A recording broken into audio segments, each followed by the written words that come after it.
এক গর্ভবতী মহিলাকে তার পরিবারের লোকজন ইচ্ছাকৃতভাবে খারাপভাবে গর্ভপাত করিয়েছে, কিন্তু রোগীর রক্তক্ষরণ হয়েছে অনেক।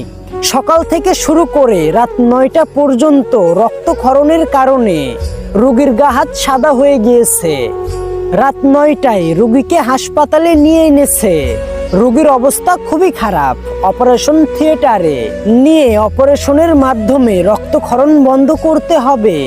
রক্ত লাগবে কয়েক ব্যাগ। রক্তের কথা বলার পরে দেখি রোগীর আত্মীয় স্বজন হারিয়ে গেছে, স্বামী দাঁড়িয়ে আছে।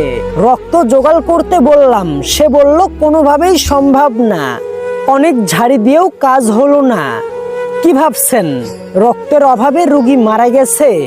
অপারেশন হয়নি, অপারেশন হয়েছে। রোগীও সুস্থ হয়ে বাড়িতে গেছে। রক্ত কই পেলাম? হাসপাতালের পিছনে।